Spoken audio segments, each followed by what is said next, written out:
Hey, guys, before we get started, I want to give a big shout out y un abrazo fuerte to our sister, Ceci Escano, all watching us all the way from Riverside, California. Ceci, I wanted to thank you for being also watching us Sunday over there in Tucson at the the cemetery site of Richard Foss. Mil gracias for watching the show live. Also, we got all the way from Thailand, Jim to Janice, watching us, brother. Thank you for all the great videos that you put.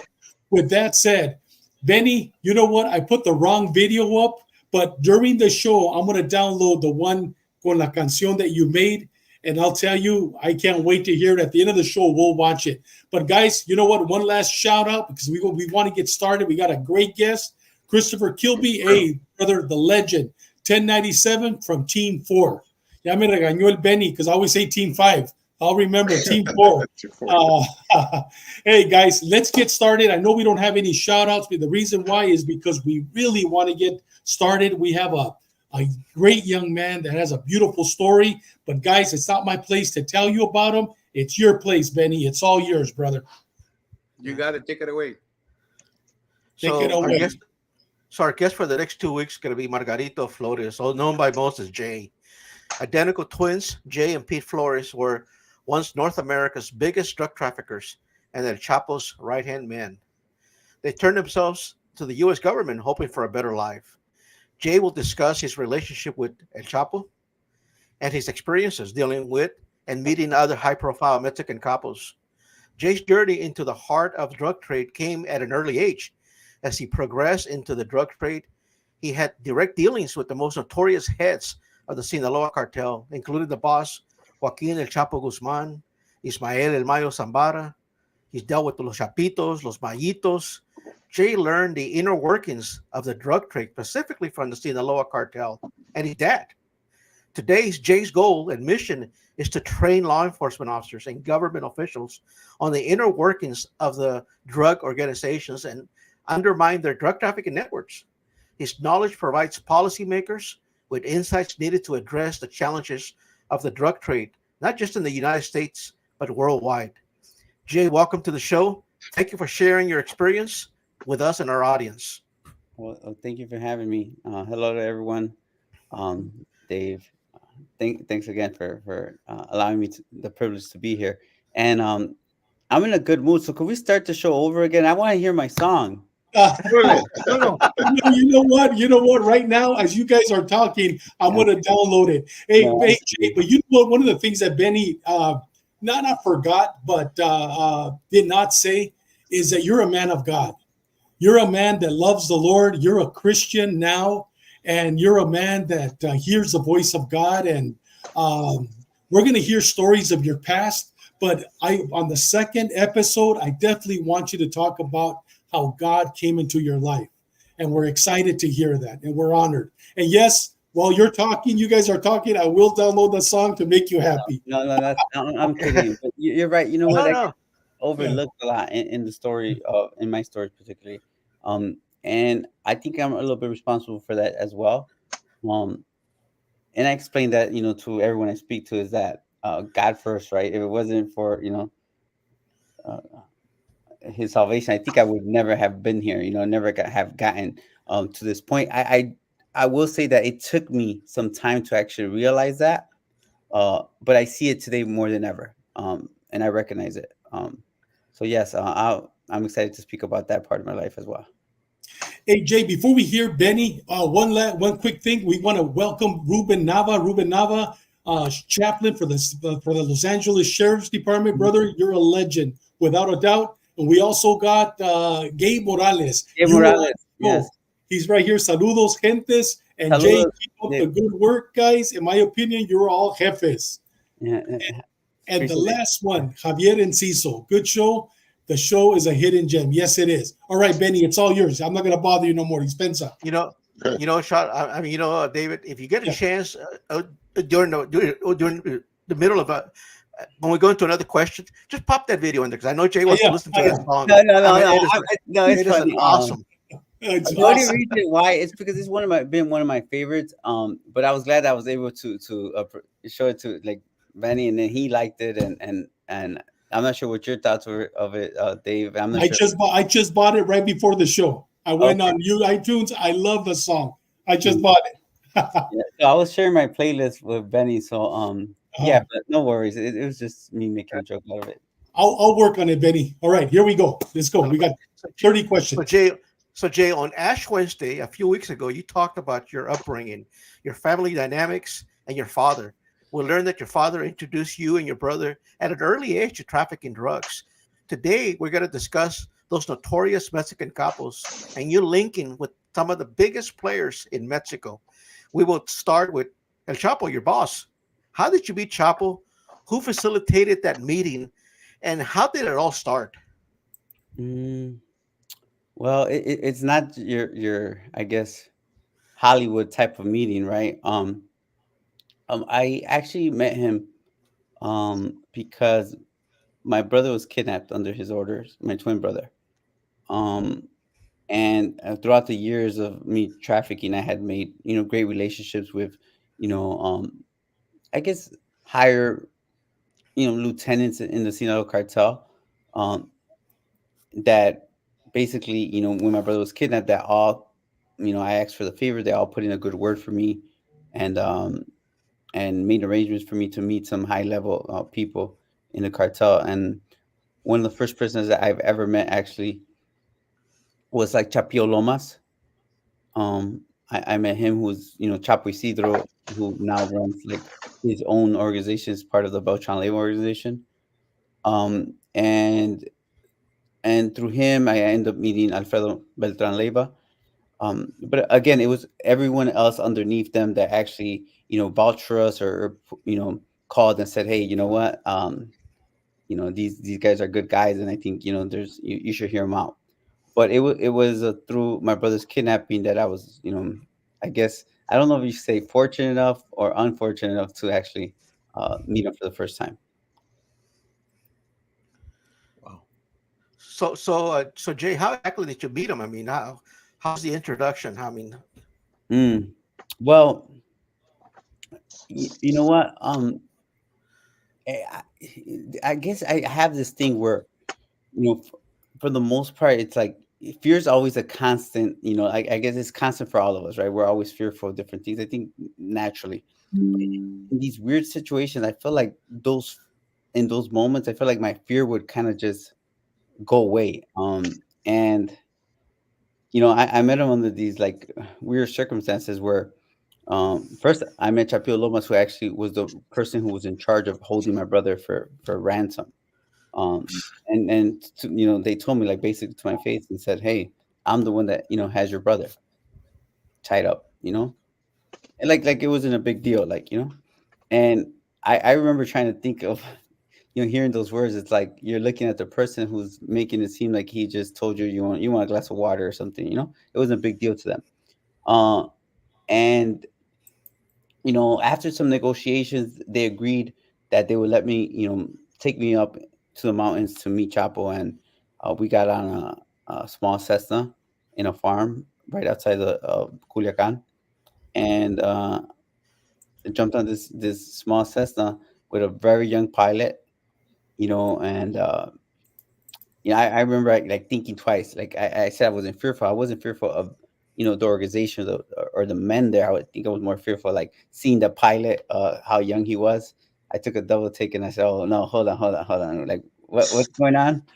Um, but they guaranteed me that he was the best pilot they had, and we jumped on this Cessna that had a bunch of radios, scanners, you know, 50 cows, a couple of AR-15s with drums on them, stuff like that. And we got on this Cessna and headed towards the Golden Triangle in the mountains of Sinaloa. Um, when that the whole ride, I think it's like a 30-35 minute plane ride up to the mountains, landing in these like you know off the side of the mountains, these like makeshift landing strips they would put together. So these were all scary moments. Of course, then to land, and you have like a small militia of men, greeting you and taking you up to the Chapo's compound. Uh, and they're respecting me, of course. At that time, to everyone that would encounter me up in the mountains, especially like the men around him, I was like an alien to them, right? I looked different. I wasn't, what they were used to. At that time, I was real, like, urban. I grew up in Chicago, so I was bald heads, jewelry, earrings, and stuff like that. That I would, dress for what at that time I considered to be normal, or my style, and it was still odd to them, right? It wasn't as common as probably what you see today. Um, and I was, they took me up to see him, and I remember being, it was a palapa, and with a beautiful views, and I got to meet like a couple, his secretary, who they call, a couple of his, top lieutenants over there with him. Again, military uniforms. They got grenades. One guy was in charge at that time that he had like a grenade launcher, like one of those small ones, and he just had like M40 millimeters around, all just on him, and a backpack full of grenades. Like just he would just stand there basically. One guy just was like his communication guys were they literally have radios all over, his pechadas and stuff. And we made small talk, and I'll never forget actually seeing him for the first time. He was coming upstairs, so I was able to see his hat. As he walked up the stairs, and I remember his hat having it was like a baseball, them snapbacks, old school Yeah. hat. But it Yeah, had the trucker caps. yeah, it had like military, like gold, like what do you call them? The scrambled eggs. Like- The braids. Yeah. Yeah, like the military, like the stuff that goes around the hat. It had like wings, not wings, but something like on it, and Yeah. and when he got up to the stairs, he looked at me and took a double take, like, because I'm young at the time, guys. I'm 22 years old, Mhm. 23, 22 years old. So he Hey, reached out his Jay, hand. what was he wearing? Was he wearing the same type of clothing like when he met Sean Penn? Was he wearing a loud shirt? And was he as tall as you? Was he taller than you? No, How was his voice? Describe him to us. he's a little bit shorter than me, and plus, he was a little bit shorter than me. I guess, also I'm wearing like some big sneakers, and that first time I actually met him, he was wearing some Nike, the Nike boots that you guys probably wear, like the Nike hiking boots, Yeah. black, with the bubble stuff. And he's wearing that, and he's wearing camouflage pants, Mhm. and he's wearing a white button up, like just a white button up. Mhm. And he extended his hand, and just like what I would call like a, just using my language, is like a ranchero, no, like Uh-huh.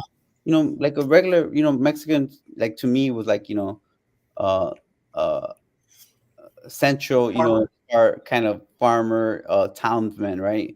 And he Uh-huh. reached out his hand and he said, Joaquin Guzman Loera, you a su servicio. And I, Mhm. reached out my hand to him and shook it, and he just kept staring at me. His voice was, you know, not the I just want to say, not the Sean Penn voice. I feel like he was thinking a lot in that interview, so he had this like weird sound to him that I think he would make when he would think, like Uh-huh. that's not the way he spoke when he spoke normally, right? Mhm. But greeted me like that and said, like, a su servicio, como, ¿verdad? ¿En qué le puedo ayudar? Mhm. And I basically just started, telling him that I was there because, my brother had been, kidnapped with, Hey, Jay, why was your brother kidnapped? In case, we missed that. okay, this is gonna be all right. I'm gonna try, like, just keep it short. But at the time, not long before that, we had quite a few sources of supply. But at that time, our main source of supply was a gentleman named Guadalupe Ledesma, who we would call as uncle or tío, ¿verdad?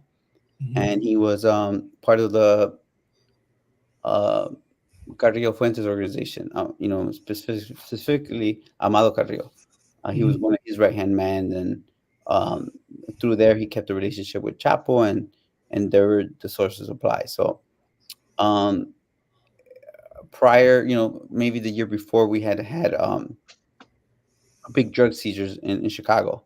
We lost, a, a, a truck with 325 kilos, which kind of just domino effect, and we had lost a few of our stash houses, and then right after that, we had lost maybe I think we lost another 400 kilos in total from kidnappers, robbers. Um, so everything was compromised, and we had a falling out with him because he didn't want to like hold off on the loads of drugs that were coming in. Mhm. So um, we basically started having some issues with him because we were the drug trafficking organization. All they did was basically give us a number and we handled everything, from Mhm. beginning to end. And in the time that we decided that we were going to hold off and not receive any drugs anymore, by then we already knew that we were actually receiving the drugs directly from Chapo Guzman in the heads of the Sinaloa cartel. And through once we found that out, we basically had other sources of supply that we were basically able to say, hey, you know what? If you give me, the shipments of drugs, if you could give it to me in our hand, basically, as we needed them, because I didn't want to be holding on to like, 14, 1,500 kilos at a time and unloading, two, three trailers a week anymore. I felt like we had that already, that kind of power to kind of say no, we don't want to do that. But if you could give them to me at this price in my hand, and help me kind of like uh have take possession of them, then I'll be willing to receive 2,500 kilos a month from you. And that, to some of our sources of supply that had the direct connection, was like like a no-brainer. And they basically were able to work it out with Chapo, and that whoever was in charge of that part of the organization at the time, where I did start receiving the same drugs, from the same, people, just not through the middleman of Lupe. And Mhm. unbeknownst to me, he had got into debt with him. I mean, he had a $10 million debt. He must have given drugs to someone else, or however, whatever happened there. And he basically felt like when he got pressure from Chapo and the associates, that he felt that we didn't have enough, I guess, power, or a word to kind of go against him, and he basically put that debt on my brother and I. Not understanding, or being blinded that the fact that I could actually, I was always like one or two people away from him to be able to actually, sit down and actually talk to him, and make things right. And that in general is kind of what kind of helped Chapo like really believe me.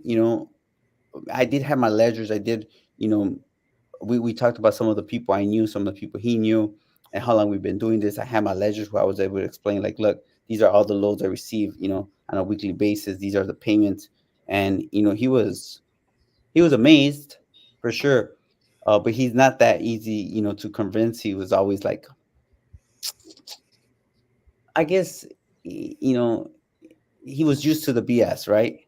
Mhm. Um, but the only thing that kind of helped there was that when they orchestrated the kidnapping of my brother, through federal police in Mexico, he actually told Chapino Lomas and the people that were like, the people they sent to kidnap my brother, because it was federal police along with Chapo's men. And he basically told Chapio Lomas's men to act like him and his sons were getting kidnapped along with my brother. And I had no idea. When I was going up there, I thought that it was Lupe, my my twin brother and his sons all kidnapped together. And when he said, what are you talking about? I was like confused, like, what do you mean? And I said, sir, like if he's not if he's the one that orchestrated the kidnapping, then why would he tell, why would they be calling me saying that they have everyone kidnapped? And he asked Chapo Loma, like, you called them and said that Lupe was, kidnapped too. He said, yeah, that's what he told me to tell him. So that He's actually making the phone call right there with his speakerphone on, and you're well, listening. Chapo Lomas is there with me. He's there with you. Oh, okay. I asked Chapo Lomas, like, you called him because he's the one that's calling me for the money. He said, so you called him and told him that Lupe was kidnapped? And he said, yeah. He said, why'd you do that? He said, well, that's what Lupe told me to do. And that kind of said, like made him look at me like, okay, maybe you are telling the truth. Yeah. And basically I was able to, I did tell him, I said, sir, like, this is supposed to be a business of your word, and that's how I always knew it. And I'm coming to you because he was getting a little bit annoyed, I guess, like, and he was like, basically told me in Spanish, like, you know what? He said, I got your brother tied up. How did he say it in Spanish? Say it in Spanish, like, if you can. So, mira, para hacértela fácil, he told me, like, porque mejor te mato a ti, te mato a tu hermano y ¿verdad? Just like that, he said that. Mejor te mato a ti, te mato a tu hermano y ya se termina el pedo. Y la cuenta arreglada, Huh? Like that, like la cuenta arreglada. And what did you say? How did you respond to that? And I said, I just said, sí, señor, pero yo pensaba que era el negocio de la palabra y no iba a venir hasta acá para venir y decirle una mentira. Like, yo entiendo eso más que nadie. Uh-huh. Like, I understand that. Like, I'm not going to go up there. I felt like to, like, tell him lies or, Yeah.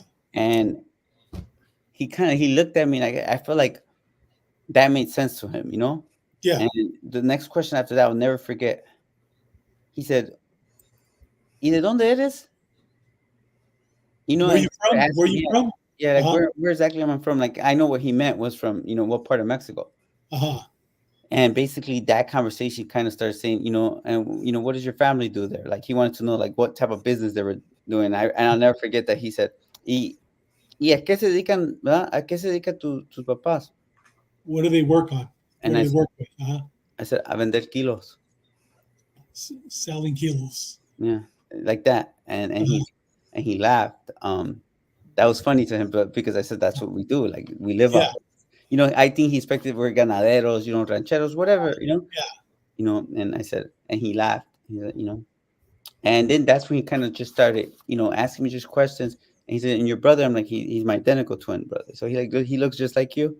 And he's like, yeah. And he was like, okay. And just started actually just conversating about the business, and he kind of loosened up. And I'll never forget that on top of the table, it was like a Walmart table, just those Rubbermaid grip, Rubbermaid tables, Mm-hmm. He had a bunch of newspapers, I guess, to bring them up to him, like in one of those ties, and it was all like he was in every, they were laid out on the table, and like, lots of newspapers, and he was in the front cover of like 3 of them. And he had him there looking at himself. He had him there, like maybe that's what he does in the morning. He reads his newspaper, or whatever the case is. So I thought that was weird, but yeah, I sat down and basically, once I had the opportunity, I kind of kept pushing a little bit on him, like, look, just look at the ledgers. I've been making these payments, and this is where we're at, and stuff like that. And he actually asked for his ledger. And he kind of went down and looked at some dates, and then looked at my, like, one of the ledgers I had given him. And he said, here you are. And just nodded his head. And then right away, it didn't take long before he got straight to business. Like, how many keys could you move and stuff like that. And I remember he said, I got 500 kilos right there. Are you interested? And I said, like, with todo respeto, señor, I'm interested in my brother. Like, you went back to your brother instead of talking business. I didn't go there to receive drugs. I went over there to save my brother. Yeah. And yeah, and yeah. So it was a serious. I guess to me it was a serious moment. Of course. Yeah. There was times where he would just stay quiet and he would grab his chin, with his put his hand in his chin and just stare at me. And I always said, like, one eye, it's his. He has a lazy right eye. It doesn't really move like as fast as the other one. And he would just Uh-huh. like basically just stare and look at me. I think he was just more in awe, like maybe wondering, like, like what to make of me. And at one time he did tell me when he was talking about Lupe. He said, "Well, Lupe told me that you guys were like, spending all kinds of money and you got by branches and horses and stuff like that." And I said, "Yes, sir." And he looked at me and I said, "I thought that's what we made. That's what we like. We're in the business, Para eso estamos jalando, no?" Mhm. Like, I don't know what he thought I was gonna say. Like, I'm like, yeah, I'm spending the money that I'm making, like. Yeah. And he said, like, he kind of nodded his head, like, yeah, you're right. And but he also then he said, you know what, the way Lupe described you was that you were too big, dark. I guess it's the notion too in Mexico, right? Uh-huh. He said, and he was like, ugly dudes, too big, ugly killers. How did he say it in Spanish? Y like, que eran dos pinches morenos matones, eran todos Those, matones. And those I'm like, prietos. yeah, Fred matones. I'm like, no, señor, you know, so yo. And he's like, and then he kind of started getting really like interested on like how is it we were moving so many drugs, and Uh-huh. stuff like that. Yeah. So, But so, so Jay, so where did the moment come where he actually said, you know what, I'm going to release him? Did he make a phone call? What happened there? um, so on the way up, when they came and when they first came to pick me, so I had met Chapio almost like the day before. I had met Alfredo Beltran Leva the day before, and we had agreed that they were going to try to arrange a meeting the next day. So when we gathered at the meeting place, and we're talking about, they were like in awe with Chapio Lomas Sicarios and Alfredo Beltran Sicarios. There was like 60, 80 Sicarios there. Mhm. Alfredo Beltran was like one of the first real jugglers, like real one that, at that level that I had met. And they came to pick me up and they searched me. They took my phones from me. Mhm. They searched me and stuff. And I had like I had a watch that was like worth like $180,000 at the time. Wow. I had my jewelry on, I had my watch on, but I had took the watch, I had put the watch on just in case, like, You can and negotiate with it. I, I don't know what I remember thinking, you never know, right? Yeah. You never know. And I had the watch on and they came pick me up and these pickups and these like, doble relados and stuff. And they put me it was a bulletproof pickup. They put me, it was, a secretario that they had, and they put me in the middle, and then Chapio Lomas. And they have, AK drums, 100-round drums, they have vest on. And he seemed like he seemed like they were being, like cool in a way, but Mhm. I knew who they were at that time. Chapio Lomas was basically being credited for killing Rodolfo Carrillo Fuentes. Like, he was the one that gave him the tiro de gracia. So Really? Wow. I yeah, never knew that. Wow. Okay. yeah. Mhm. So he was being the one credited there. So he was like a big deal. Mhm. And to me, he looked like I thought I look young. He didn't look as young, but to me, he looked like just like some, like small, thin. He probably weighed 125 pounds, 130 pounds Mexican, like a Mhm. fighter almost, like a featherweight. Yeah. Norm, I didn't see nothing, but I knew who he was. I had heard of him, and not only that, by then the people around me were like, "Oh, that's," they were basically introduced me to everyone as I met them, like, because if I didn't know who he was, like for instance, Alfredo Beltran, I'm like, I used to ask like, "¿Quién es?" And they used to be like, "No, like what the like he's this person, he's that person." And he's really, Alfredo Beltran was tall, right? About what, 6'3", 6'2"? Yeah, Alfredo Beltran was tall. Tall. Yeah. Yeah, Yeah, tall. You know, I mean, tall compared to, you know, not super tall, but he was tall. You know, big, big guy. You know, For being a Mexican, he's tall. yeah. I guess for the one, I guess it's different because in Mexico, it depends on wherever you're from. Like I'm from Central Mexico. You see, you know, tall Mexicans. You know, blue-eyed, blonde-haired Mexicans everywhere. You know, but yeah, you know. So at that time, you know, we're in the truck, and I'm a little bit nervous, right? Because I'm like, here, I just, you know, they took my phones. I basically said goodbye, and you know, I didn't know what was gonna happen. And while we were driving, you know, the sun hit the watch, and it hit him like in his face, like the glare. And he said, "Damn," he said, "Wow, man, that's a nice watch." He said, "Can I see it?" And I'm like, "Sure." And you know, I went to take it off. He's like, "How much? How much is a watch like that?" And I'm like, "I don't know. You know, whatever." I told him, I think 200,000 or something, you know. And he's like, "Man, you know, 200,000." He said, "Man," he said, "that's worth more than houses, you know, here, you know." That's worth more than houses. I don't even have a house that's worth that, you know. And I took it off him and I gave it to him. And he's looking at it. He's looking into his secretary, like, Ira, like look at it, whatever the case is, like, you know. Es mío. Did he say es mío? Yeah. And he like, you know, he like looking at me like, man, and like, so you make a lot of money? He said, yeah, I have never had the chance to make the money. And one day I wanna, you know, I want to be able to buy me something like that. And I said, man, you know, in Spanish, I said, no, tiene que esperar, oiga. And he was going to give it back to me. And I basically grabbed it and I said, so voy a regalar como un regalo. No, Wow. he said, but I did it more because I figured it was probably expensive, but it was my security that said everything to me. Like, I'm okay. Because if that's the case, he would have said, "Give it to me," and you know, I'm gonna, you know, kill you anyway. What is it? Anyways, yeah. You know, I'm gonna tie you up right now anyway. And the fact that he said that told me everything. Like he answered my question. Like I was okay, great. You know, we're okay. You know, and he's like, no. I said, man, go ahead, take it. And I put it on his wrist, and he was like, no, like, oh my god. He's like, man. He said, I'd rather not have the watch. He said, I'd rather have your help. I mean, quiero que me ayude, oiga. You know, because I will always use people like, oiga, you know, Senor, stuff like that, you know, talk to him. And he's like, yo me quiero comprar una casa y, ¿verdad? Quiero hacer dinero. Y hay veces que me dan chance, whatever the case is. And I was just like, sí, you know, déjame salir de ese problema, y, ¿verdad?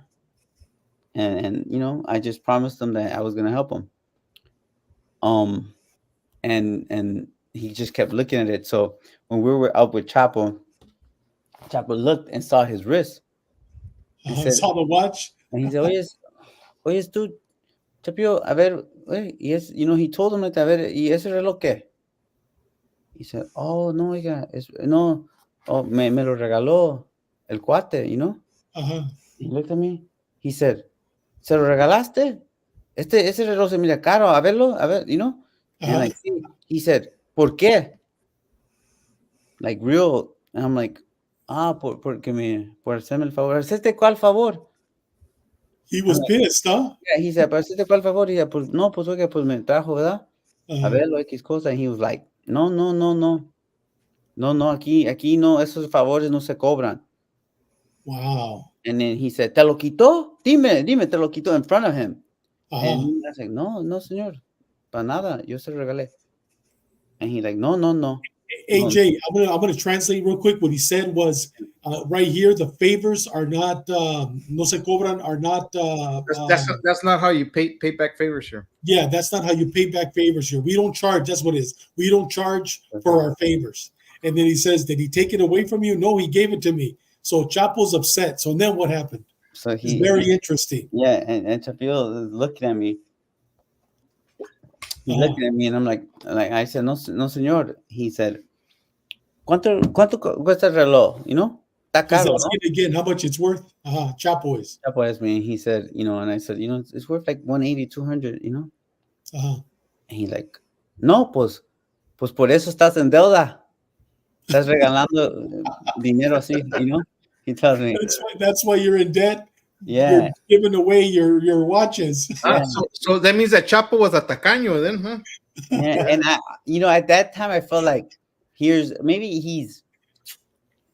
mean, his experience, he's way older, stuff like that. But he probably just couldn't understand. Okay, how about I feel like he wasn't understanding the magnitude of the money that we were making. Exactly. Yeah. So to him, it was like, hey, look, I know you're making money, but like you're giving this money away. Why are you giving it away? And to me also, like that watch wasn't a gift. It was my insurance. And that little that watch, it cost, whatever it costed me, that made me like a friend.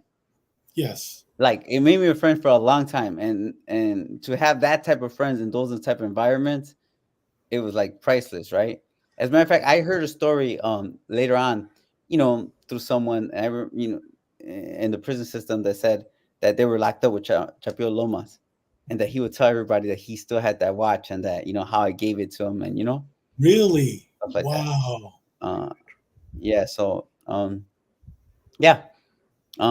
So yeah, that was my first meeting, and Chapo then said, "Yeah, release him." My brother, they released them, and no, look, if it was that easy, no, it wasn't that easy. Chapo wasn't that person.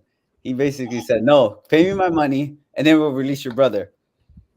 How much did you owe him at the time, Jay? Well, I mean, you didn't know him. Well, you I owed, owed the organization. yeah. At that time, I ordered the organization like maybe $4 million or something like that. But it wasn't money that I didn't have. It was money that we were like we were doing business, like Yeah. But at that time, he wanted his $10 million. What he did do, you know why? Just because if not, it's going to take up the whole 2 hours. Well, you know what? It's okay. This is something that nobody's ever asked before, and you've never talked about. So we could take our time with it. Don't worry about it. Jay, so I'm curious, like also like Christopher Kilby is. I'm curious of what type of Timex or Casio, what brand, what model number was that watch? The ones they don't make anymore. Yeah, so people, I mean, Chris Kilby wants to know what type of watch was. Well, at that time, what was the big watch at that time was Rolex, or Masterpiece Rolex. Just a Masterpiece alone costed, a platinum one costed like 65,000. And then it basically had, I want to tell you, maybe 150 carats of diamonds in it. Wow. Yeah. It was just like dumb things that we would do, stuff like that. But yeah, like I always tell everybody when I make to make a long story short, especially because I don't have the time, I always tell everyone there was always two sides of my brother and I, right? And I always thought I was the businessman, and sometimes when my overconfidence, especially when it comes to like stuff that I know, like something like in drug trafficking, because I do get like I could get annoyed or like really on my feelings when it comes to like people questioning me, about like my knowledge or my experiences and stuff like that. And sometimes I do like I will be sound a little arrogant where I'll be like, you know what, I'm the person that went up to the mountains with my brother kidnapped, and I came back with a business partner. That should tell you everything, because I just felt like that's I think who me and my brother we're businessmen. We were not, I don't think me and my brother have ever been fake or anything like that. And I think that they saw that, Chapo saw that, and Hey, bro, if he can go into the lion's den and come back, with two lions on each shoulder, hugging each other and talking, bro, that says a lot, bro. And that's to me. I mean, you went over to his and you made it out. You came back, and like I said, you guys, started doing business. That says a lot, dude. Yeah, you know what? I want to say that was like the beginning. That was gonna be the beginning. I feel like that wasn't gonna even be, some of the biggest things, I guess. Yeah, but that initial meeting basically turned out to be like a really great relationship where Chapo like really took a liking to my brother and I. He respected us, it's gonna be a lot of things. It's gonna be those times where he asking me, I have 500 keys, you want them? And me telling him no. Those little things are like stuff that like it was who we were. I was not gonna go and put myself in a situation where like I was thinking about making money or continuing on. I was, there for my brother. And Jay, so you think he was at that same time he was testing you to see if you were there because of the love and the commitment you had to your brother, and that is just not you making money, like like your brother, I need more. He's he got caught, I didn't, and I'm gonna leave my brother there and I'm gonna move on. You know what? Here, I'll tell you after the fact. I really think he was like, "Oh, I got $500 keys right there." Yeah. But after I told him no, I think that you connect the dots afterwards. I'm not gonna be one of those persons to be like, "Oh yeah, I knew it all along," Yeah. Like, and just no. I think that after I said that, and in reality, like for me, that's what I was thinking about. I think he respected that more than anything, and later on there's gonna be different scenarios of those type of events that happen, but for the most part, I think that example right there might be unique if you hear it from someone like me, because you probably don't hear it, or maybe. But I was brought up in the times like with my father, where I feel like, and those eras where men are men of their word, and you don't like the simple things that you can't show, right? So like I don't think I was different compared to someone probably, in that world around those people, but I think I was different in the way that I looked, and that I was younger, and I still carried on those attributes, right? Of what he was used to.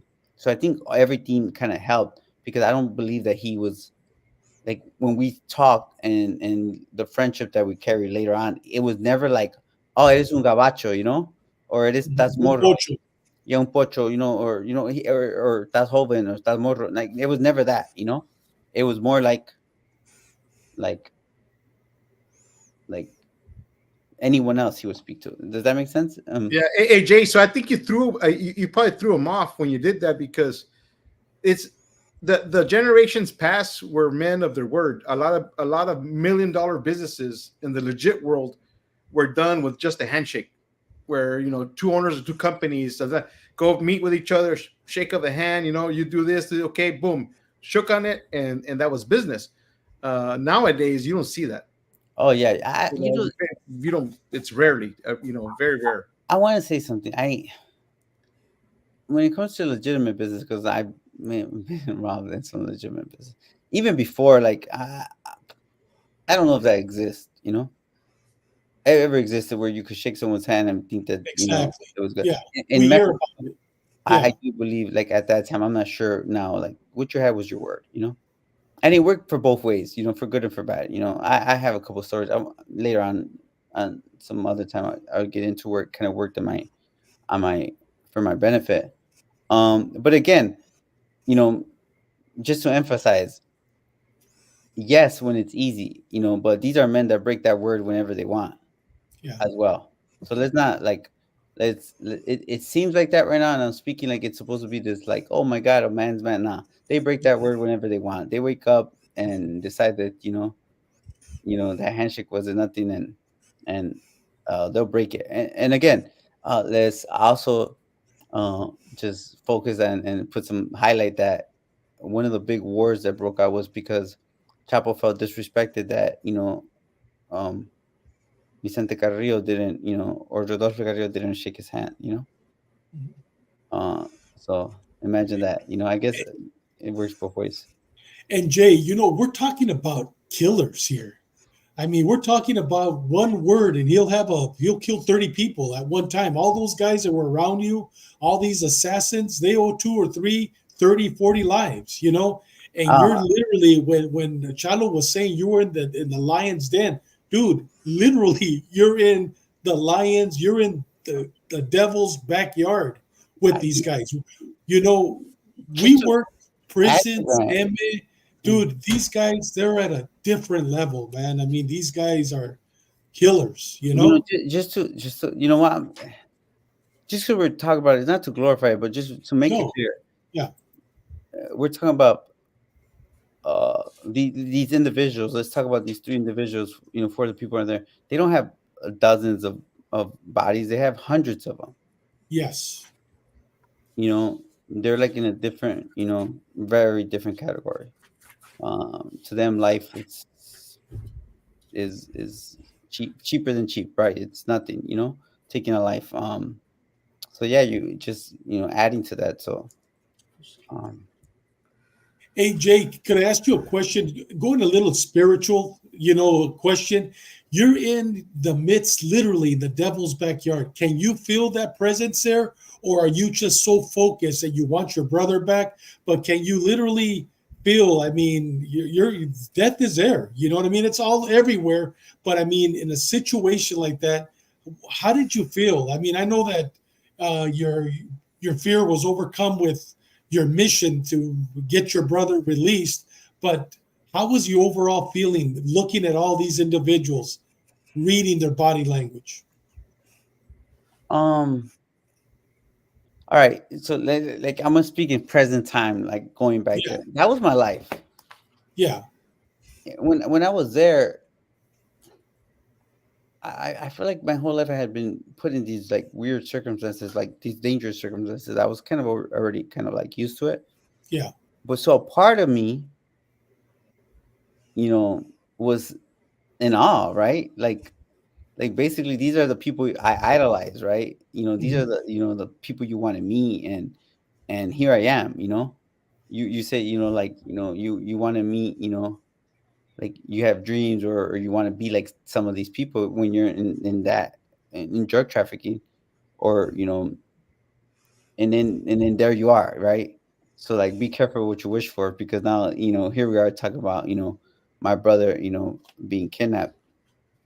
So I do feel like in those moments, I will tell you, my mind is always thinking about everything. Is like, man, this isn't even worth it.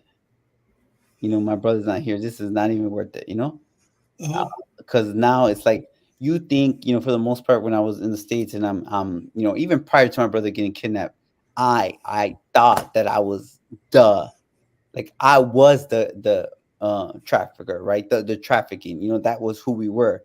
And The then all of king. a sudden you get pulled out, and you're like, it almost feels like you don't belong here. Now you're on the outside looking in. Does that make sense? Yeah. From one day you're, like here, now the next day you're like basically you got cooties, right?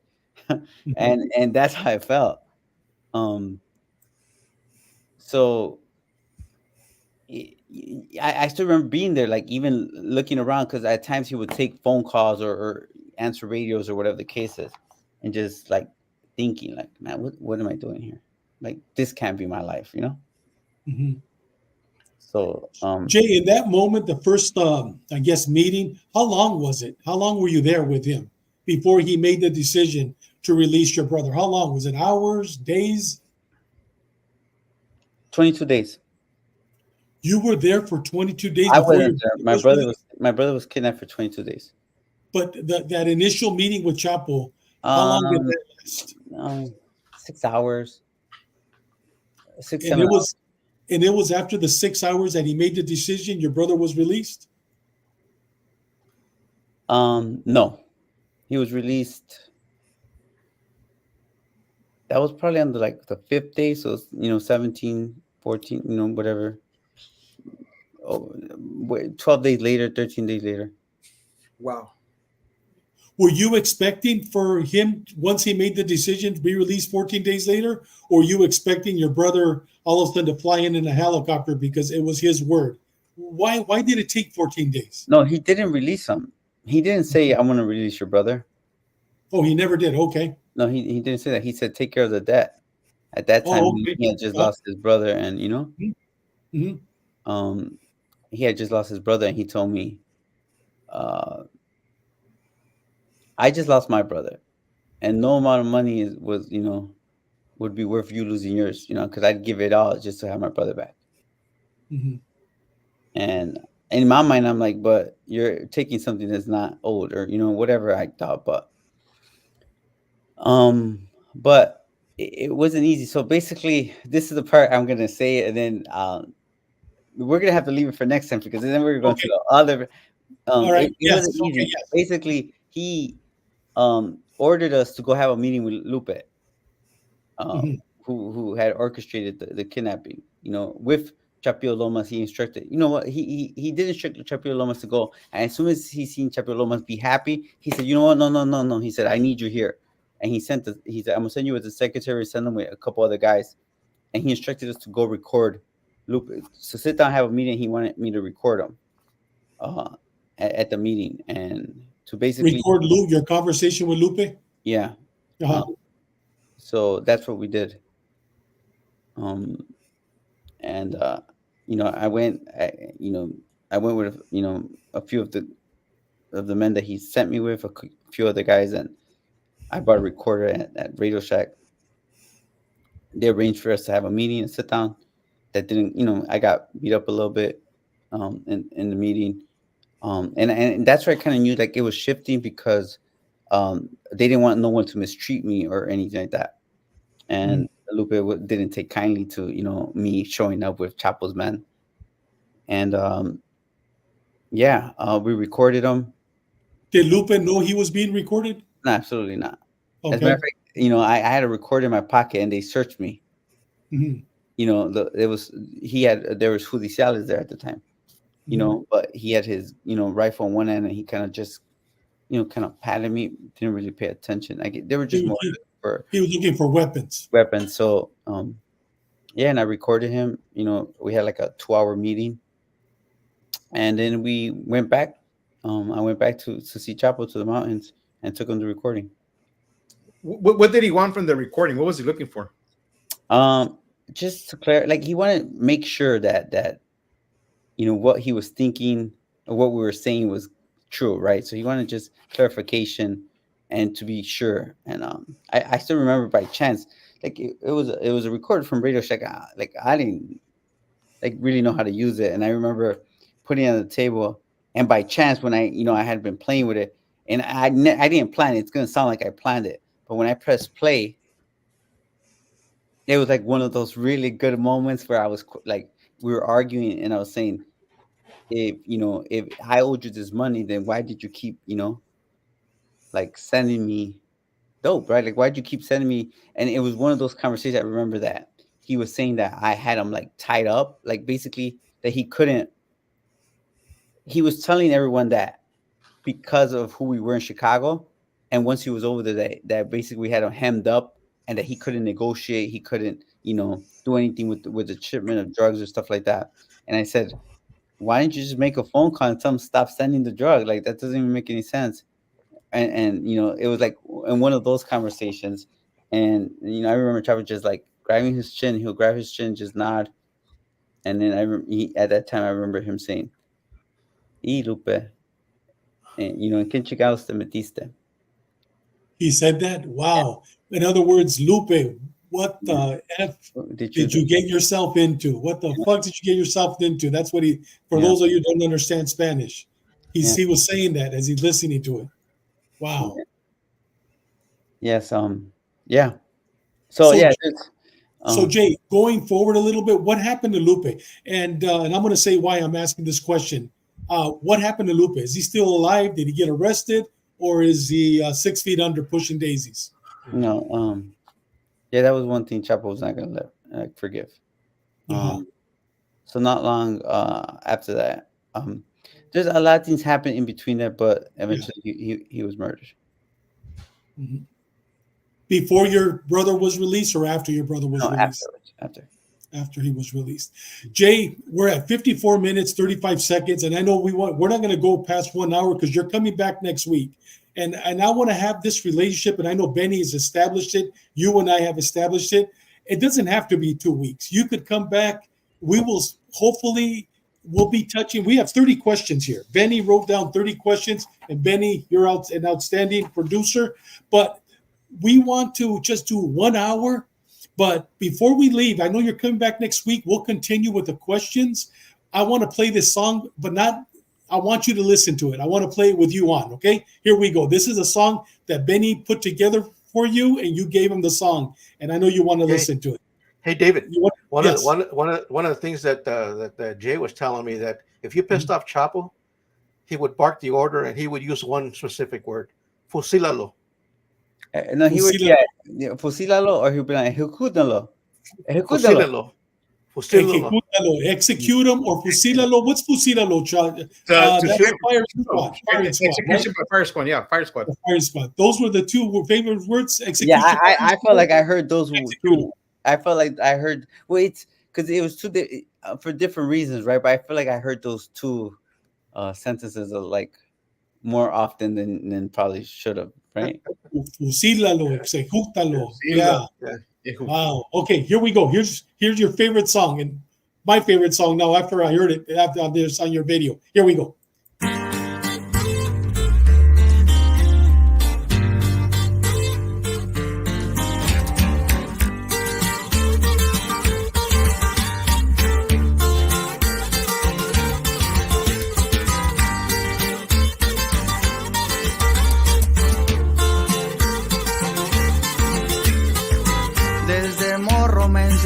A ser bien cabrón, poco a poco fue creciendo ese chavalón. Mi madre con su respeto, ella me educó. Los consejos de mi padre siempre llevo yo.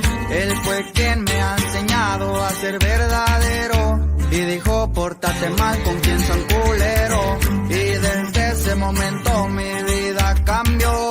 Y ahora véanme bien loco y bien tumbado. Vacas verdes es en lo que yo siempre pienso, pues pa' obtenerla solo existe el esfuerzo. Muchos golpes de la vida me han tocado, a partir de ahí ya no volví a ser yo. Y puro, Jorge Morales viejo, y vámonos para arriba, somos JK Music. Mi hermano que en paz descanse siempre fue un chingón. Yo lo llevo en la mente y en el corazón. Carnal Brandon tatuado hasta el cuello. Gracias por todo, carnal, es un abrazo. Puro Morales en la sangre llevo yo. Orgulloso de estar en la familia que estoy. Pa' mi clica un saludo, siempre me verán. Diferente madre, pero aquí yo soy carnal. Los reales yo los cuento con los dedos de mis manos. Algunos son solo amigos y otros como hermanos. ¿Dónde están los que decían que nada lograría? Pues empieza desde cero para adelante todos los días.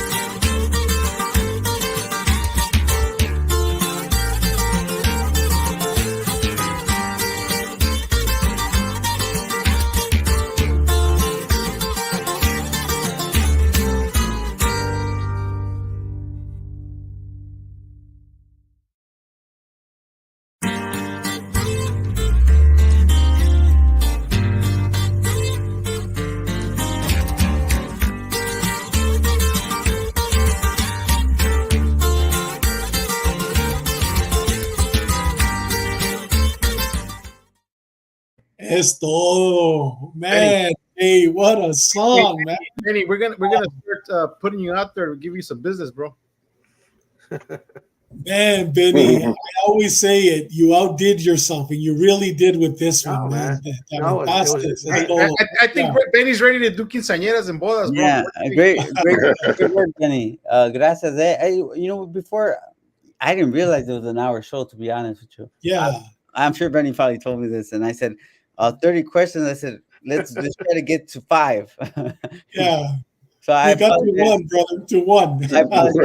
Okay, this I know with your whole program, just No, hey, Jay. One thing that we do here, and correct me if I'm wrong, guys, is that we let our guests run with it. If it's flowing, it's flowing, bro. There's no use to try to cut you out, because this is a topic, like Brother David there said, dude, you could be on for a whole month, bro, and we're still gonna have questions. I mean, we're still gonna have all these. It's a good topic for a lot of us. I appreciate the platform. Before we go, I do want to send a big shout out to everyone who's actually on the chat, who tuned in live, right? Ruben, JC from Run Too Strong, Gabe Morales, right? La Maltilda, she's out there listening. And is there anyone else, guys? I'm sure. Oh, dude, we got Chris Kilby, the legend, Jesse James, Polly Smoke, Jim DeJanis from all the way from Thailand, Javier Encino. I could go on and on, brother. We got so many. Ceci Escano, Big Juarez, JC. Yeah. Oh, a lot of people, brother. They're enjoying this wonderful episode. Yeah. I know that it probably takes us quite some time to actually get to some, I some of the questions, and then you guys all put together some great questions. I've seen, I got to see a little the question ahead of time, and I'm looking forward to it. Hopefully, you guys will have me on. I appreciate the platform, and this is just, I don't really get to like share this type of information. I do have my classes, but like también nunca, like these type of stories don't fit into what we're doing. So, and you know what, Jay? One of the things that Benny really wanted to push, you gave your life story on Ash Wednesday, which is this same channel, but on Wednesdays. And so Benny wanted you to share moments, questions that nobody's asked you before. And I'll tell you, the first question that he asked you, dude, you went so in depth that I guarantee you, as you were talking, I was basically watching it on a movie. I felt like if I was there, dude. I actually felt like I was there. Like if I was sitting next to him, watching them cover a conversation, and I'm going, shit, this is really happening. Yeah. I saw Sean take cover 2 or 3 times when he talked about killings. Yeah, I was scared. I can actually see Chapo's mannerisms, me too. The way he looks at people, the stuff through what we've seen on documentaries and TV and stuff like that. I'm going like, I can just see him, the rubbing of the chin. The guy's thinking, man, it's going 1,000 miles per hour, trying to see who's doing me wrong. Yeah. Who can I trust now? Is there somebody in my organization that's taking advantage of me? Could it be the guy on the right? Who is it? Yeah. Because the trust issue at that point is your circle of trust is maybe just you at one point sometimes. You know what? I will say, we're sharing this story, right? Yeah.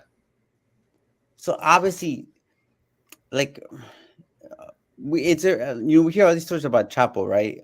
We never get into some of the other stories, but that was just like my first meeting, like with Chapo, but later on, I get to be in the presence of Ismael Zambada and Arturo Beltran Leyva and and so many other people, that El Mencho, stuff like that. So it's like, if for all those moments, there's stories like that where it's like, those moments where I was supposed to be fearful or be worried, and and obviously I was, but it's just, to me, it's still like, hard to believe that I kind of like lived that life and was in those situations and, everything that came afterwards, and just to be able to be here and share those, stories. And again, the stories are not to glorify the life or just, these are things that, I went through in my life that kind of led me here.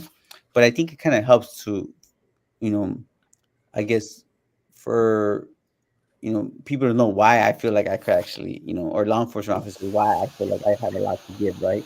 When it comes to training, or it comes to like, sharing my testimony and saying that, what, people can change and no matter, what type of background, because I feel like I'm a living testament to that for sure. Hey, Jay, we're going to do something that we've never done before with any of our guests. For whatever reason, never thought about it, but I feel in my heart that we're going to do it today for the first time. Usually after the interview, we click you out and then we talk to you after the show about the show. But today you're going to join us to the very end. And at the end, we all have a certain saying that we talk, that we give advice, basically life advice. And we all have what we're going to say. So right now, as we go around and give our advice and talk about next week's show, you're here with us. I want you, when I click to you, when I say, Jay, give your advice, I want you to give your last advice to everybody that's listening, because you're part of our group, you're part of our show. But before we go around and give the advice that we always give, guys, I just want to talk, Benny, I think he's established he'll be here next Tuesday with additional questions. But tomorrow, guys, on Ash Wednesday, we have Doug Collier at 5:00 on Ash Wednesday, talking about Ronnie and Hector Ayala. He's going to be talking about Death Row Incorporated, where Ronnie, inside of his cell at San Quentin for years was ordering hits, kidnappings, and murders throughout California. It's going to be a great episode. And then in 2 weeks, we're going to have Carlos Chacon come in and talk about a murder that he was never charged with, but we're hoping the sheriff's department is going to pick up the case. With that said, Chalo, we'll start off with you, brother. You know me, I mean, I've always talked about this, and lately I've been reading, you know what, and David, you hit the nail on the head. I've been reading my Bible, and integrity is all over the place. So integrity means everything, gentlemen and ladies and gentlemen. It's if you don't have it, I guess you don't have good character. So integrity means everything. Big Sean. Just be safe out there and just watch your back and keep an eyeball on what's going on around you. Big Benny. You know, when I talked to Jay, we were talking a couple of times, and Jay says, Benny, I'm an open book. Ask me anything. If the Jay, don't ever tell that to a cop. You have no idea. You have no idea. I mean, this is free talk. You know, we got to go a long way. And he was good with it. I mean, we discussed all 30 questions, and he was really comfortable with them. He actually added some of them. So there's a lot of stuff that you haven't seen. I mean, I was telling Jay, I've seen a lot of your interviews on YouTube with other people and some other stuff, you know, and to me it was junk. It wasn't really structured. It was we talked about that, but I told him ours is going to be more targeted. I want to ask questions that nobody's ever asked, and that's where the cop of us comes out. You know, we're the cops. You know, we're asking the questions. We know what to ask. You know which way to go. You know, and it's going to be interesting. Like, you know, like David, I was telling you guys, most likely we're not going to be able to complete this on the next episode, but Jay's going to have to come back probably 3 to 4 times to finish off all the questions, because they're all big questions and they're all stuff that I know Jay's going to elaborate. But like you said, on Ash Wednesday, he spoke about his childhood growing up, his dad. So if you guys get a chance, jump on that channel, jump on that on Ash Wednesday and look at the It's our channel. Just look at it. Yeah, I look at under Ash Wednesday, find it, and watch it. I mean, it's very interesting. Jay, any last words of advice to our listeners and everybody that's watching us? Okay, so I have a few words. So first of all, thanks be to God, right? For all the blessings for allowing us to be here, right? So I agree, you know, amen to who was sending those blessings. For me, first of all, Benny, I said I'm an open book, right? And you guys are law enforcement, ex-law enforcement, but it's always important, and I share this with my classes, what questions are the good ones to ask, right? So I applaud you for putting together some great questions. But I truly, when it comes to advice, to me, I think that goes for anyone. If law enforcement, no, just regular, you know, person who's living life, who's going through those troubles, who feels like, you know, change is impossible or they can't do it. I think that with sacrifice, determination, right, that change is possible for anyone in any type of life that you're going through. If it's, you know, drug addiction or, you know, family drama, whatever the case is, I do believe that if you look towards God for strength, that you could absolutely get out of every situation and come out a better person, you know, come out, you know, with more meaning. And I feel like I'm a testament to that. And, you know, being here today, you know, I'm blessed, you know, for those moments that I was able to change my life. And it came with suffering. That suffering, you don't see it in me today. You see how blessed and how grateful I am that I was given a second chance, and everything that positive that came from my life since then. So, yeah, don't give up. You know, it's in you, right? And anything's possible. Amen. And don't forget, live a purpose-driven life. Live every day like it's your last day on earth. Not only your last day on earth, but you know what?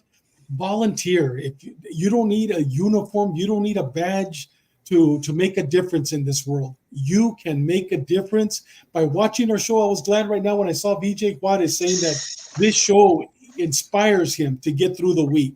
And we hope that it not only inspires you, but it motivates you to live a purpose-driven life. And remember, God is first. Thank you.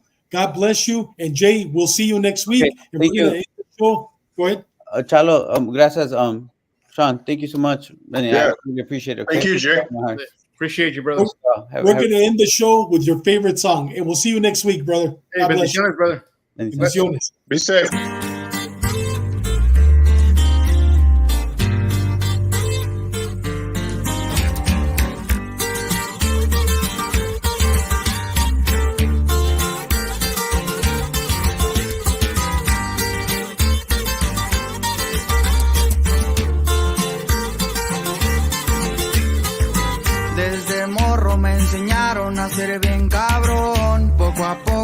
creciendo este chavalón.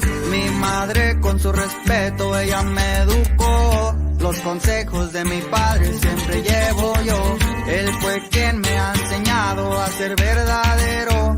Y dijo, pórtate mal con quien son culero. Y desde ese momento mi vida cambió. Y ahora véanme bien loco y bien tumbado.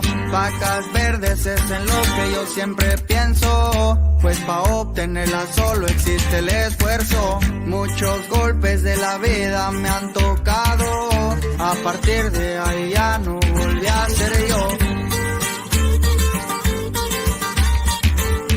Y puro, Yorty Morales viejo. Y vámonos para arriba, somos JK Music. Mi hermano que en paz descanse siempre fue un chingón. Yo lo llevo en la mente y en el corazón. Carnal Brandon tatuado hasta el cuello. Gracias por todo, carnales, un abrazo. Puro Morales en la sangre llevo yo. Orgulloso de estar en la familia que estoy. Pa' mi clica un saludo, siempre me verán. Diferente madre, pero aquí yo soy carnal. Los reales yo los cuento con los dedos de mis manos. Algunos son solo amigos y otros como hermanos. ¿Dónde están los que decían que nada lograría? Pues empieza desde cero para adelante todos los días.